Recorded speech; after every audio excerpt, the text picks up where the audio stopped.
সুপ্রভাত সুপ্রভাত সুপ্রভাত। আজ সোমবার, তো কালকে রাতবার আমাদের পার্টি চলেছে।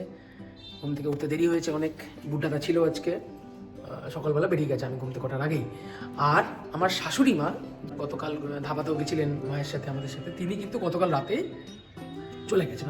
ওয়াইফ একটু কাজে বেরিয়েছে, কী কাজে বেরিয়েছে ঠিক বলতে পারবো না এখন, সময় এলে ঠিক জানাবো সবাইকে, কারণ আপনারা আমার ফ্যামিলি এখন। সময় এলে সবাইকে জানাবো কোথায় গেছে, বা আমাদের একটা প্রসেস চলছে, কী প্রসেস না প্রসেস পরে জানাবো। অনেকগুলো কাজ আছে আমার আজকে, অ্যাকচুয়ালি বাগানটাকে একটু ধরতে হবে। বাগানটা অনেকদিন ধরে ধরা হচ্ছে না, মা বললো যে একটু পোকা টোকা অ্যাটাক করেছে, তো সেই ব্যাপারটা একটু দেখবো, কিছু গাছ ছাড়বো, সেই কাজটা আজকে একটু আছে। আর অনেকদিন জল দেওয়া হয় না, বিকজ বাগান মানে টব হলে রোজ দিতে হয়, যেহেতু বাগান রোজ জল দিতে হয় না, আজকে একটু জলও দেবো। দেখুন কত কাছে এসে এরা খাচ্ছে, এখন আমাদের একটু কম ভয় পায়। কাঠবিড়ালি এত ভালো লাগে তুই চিন্তা করতে পারবে না। আমি তো চাই আমার বাগানে কাঠবিড়ালি আসুক। বৈদ্যবাটির বাড়িতে কত গাছ ছিল বলো, পেঁপে, পেঁপেটা এত লেট হচ্ছে কেন কে জানে। ঠান্ডায় না, রোদ্দুর পাচ্ছে না, এখন পেঁপে হচ্ছে, পেঁপে হচ্ছে কিন্তু ভালো হচ্ছে না, এটাই যে ব্যাপার। রোদ্দুরটা এই গাছের জন্য, আম গাছ তো আছে, প্লাস এই ফাঁকটা নারকেল গাছ আছে, আর ঠিক রোদ্দুরটা পায় না আমার বাগানটা একটু। কিছুদিন আগে একটা লঙ্কা গাছ এনেছিলাম, দেখিয়েছিলাম, সবুজ ছিল লঙ্কাটা, আজকে দেখাচ্ছি স্ট্যাটাসটা কি দারুণ কালার এসছে একটা, মনে হচ্ছে যেন মানে ডুবতা হুয়া সুরাজ, সূর্য ডোবার আগে যে কালারটা হয়, এই দেখুন কালার।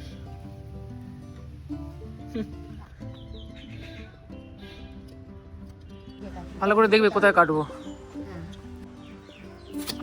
বাবারে বাবারে বাবারে বাবারে বাবারে, এখান থেকে কাটলাম, ছেটে দিলাম। পদ্ম গাছটা অনেক লম্বা হয়ে গেছিল, প্রচুর জাপ পোকা হয়েছে।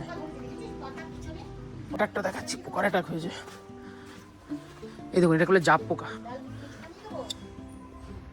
এই জাপ পোকার অ্যাটাক, এবং পুরো দেখতে পাচ্ছেন, এইগুলো জবাতে খুব হয়, জাপ পোকা বলে এগুলোকে, এটা ওষুধ আমি দেবো একটু পরে। প্রচুর হয়েছে দেখতে পাচ্ছি, এই দেখুন এই দেখুন জাপ পোকার অবস্থা কি লেভেলে হয়েছে। এখন আমি প্রতিটার আগাটা কেটে ওষুধ দিয়ে দেবো।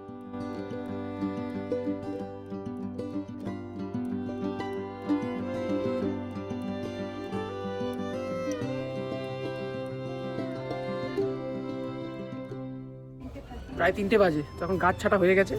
এখন একটু গাছটাকে একটু জল দেবো, জল দিয়ে এবার আমি ওষুধ স্প্রে করবো। কী ওষুধ স্প্রে করছি সেটাও দেখাবো। একটা ব্র্যান্ড আছে, খুব ভালো ব্র্যান্ড, মোটামুটি অনেক পোকা এটা দিয়ে ট্যাকেল করা যায় যাদের ছোটোখাটো বাগান। কিন্তু আজকে তাহলে লোক ডাকি, এর মধ্যে আমাদের অনেক মাটি আছে, হ্যাঁ মাটিগুলো দিতে হবে বাগানে।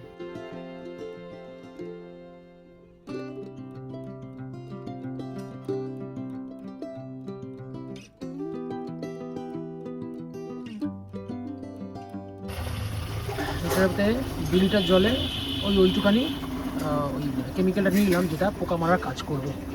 এটা আমি খুব রেয়ার দিই, হয়তো মাসে একবার দিই, কিন্তু দিতে হয়, যা পোকার অত্যাচার।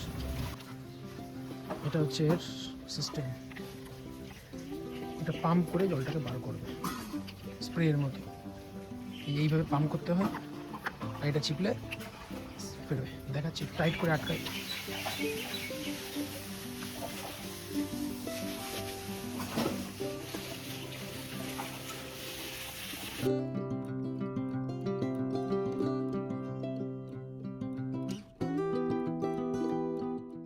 প্রায় বাজে 3:30, আজকের মতো এখানেই বাগানের কাজ শেষ।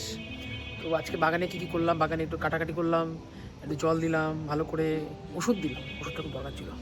তো গ্রোথ আছে, বড় গাছে গ্রোথগুলো হচ্ছে, যেগুলো দেশি, কিন্তু মনটা একটু খুনখুন করছে, বিকজ রোদ্দুরটা পেলে আরও বেটার হতো, বাগানটা ফুলে ফেপে উঠতো। মর্নিং বেল বেজে গেছে, আমার বউ চলে এসছে, এখন দেখি। আর খবর পেয়েছি বউ কিছু একটা আনছে খাবার হিসাবে, দেখি কি খাবার আসছে আজকে স্পেশাল। বউ নিয়ে আসছে, কিন্তু এটা কি পেয়ারা না কামড়ানো, দেখলেই জিভতে জল পড়ে, আর কিছুই না। আমি সেই ওখান থেকে চলে আসি, ওদের জন্য খাবো, আছে লোকটা বসে, ওই জায়গাটা একদিন খেলাম, লোকটা বসেনি, করে খাওয়াচ্ছ কিন্তু।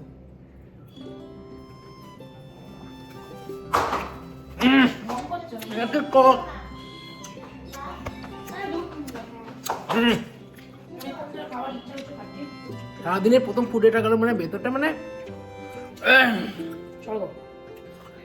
ভেতরটা পুরো নাচিয়ে দিল ভেতরটাকে, প্রতিটা অর্গ্যান। ঠিক আছে, ওদের সামনে গেলে ওদের মুখে জল আসবে। খাই না। সঙ্গে নিয়ে আসি, এটা আমার। পুরো পেয়ারা খাই, ভালো মেখেছে, ঝাল ঝাল লঙ্কা দিয়েছে, আগের দিন লঙ্কা দিয়েছিল না, ঝালটা দিয়েছে বলে ভালো লাগছে, লঙ্কার ঝাল দিয়ে। কেমন লাগছে? দারুণ টেস্ট। আপনারা অনেকখানি আছে। কেমন না?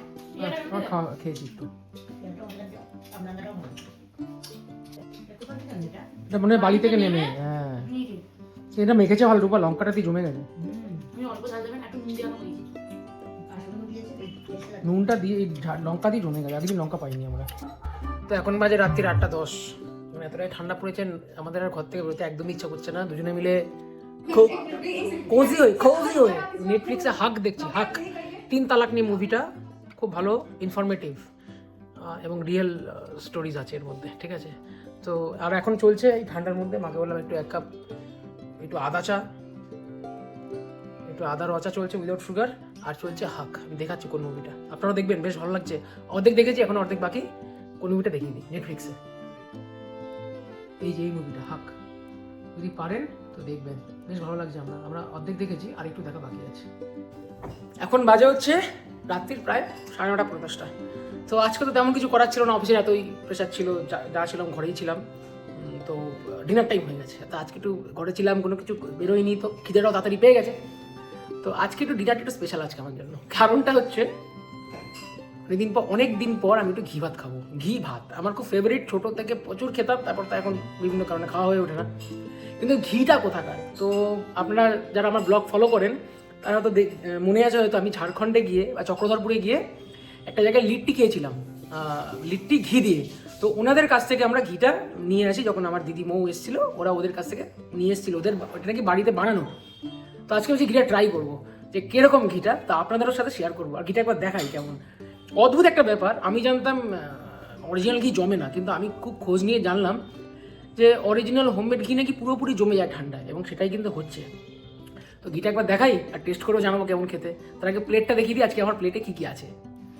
আজকে আমার প্লেটে আছে আলু ভর্তা, ডিম সিদ্ধ, আর এয়ার ফ্রায়ারে মাছ ভাজা। এই হচ্ছে ঘি, হোমমেড ঘি, একটু জমা টাইপের, দানেদার ঘি নিয়ে একটা, দেখি।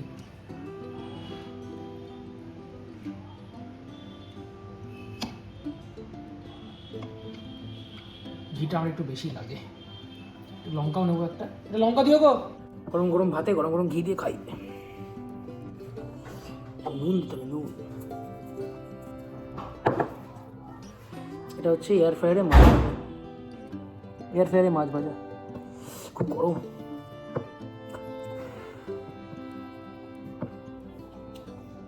অনেক বছর আগে, আজ থেকে প্রায় 15-20 বছর আগে, আমাদের এখানে মিষ্টির দোকানে যেরকম ঘি পাওয়া যেত, টিপিক্যাল সেই ঘি, না খুব চড়া গন্ধ না খুব কম গন্ধ। এখন বাজে রাত্রির 11:30, আমাদের খাওয়া দাওয়া ডিনার কমপ্লিট। এটা খুব ভালো নিউজ আছে আমার কাছে, তো ভালোই, আমার সাবস্ক্রাইবার সেঞ্চুরি ক্রস করেছে। আই মিন মাত্র বলবো না, এটা মাইলস্টোনই, ছোট থেকেই বড় হয়। তো আমার সাবস্ক্রাইবার 100 ক্রস করে যায় আজকে, তো ভালো লাগছে বেশ। জানি নাম্বারটা একদম কিছুই না, বাট ভালো লাগছে, বাড়ছে, ভালো লাগছে, লোকে দেখতে পছন্দ করছে। তো জানি না কতটা ইন্টারেস্টিং দিতে পারবো আগামী দিনে, কিন্তু হ্যাঁ, আমি কিছুই না, আমার লাইফস্টাইল, যার ভালো লাগবে সে দেখবে, যার ভালো লাগবে না দেখবে না, দ্যাটস ইট। তাহলে আজকের মতো বেশি কিছু ছিল না আজকে সারাদিন, সব দিন তো সবার খুব ইন্টারেস্টিং, খুব হেক্টিক যায় না। আজকের দিনটা আমাদের ছিল একটু লেজি ডে, আমার জন্য, আমার বইয়ের জন্য না, একটু কাজে বেরিয়েছিল। কালকে আবার দেখা হচ্ছে নতুন ভিডিও, নতুন কিছু নিয়ে। আজকের মতো এখানে শুভরাত্রি, গুড নাইট, কাল আবার দেখা হচ্ছে, বাই।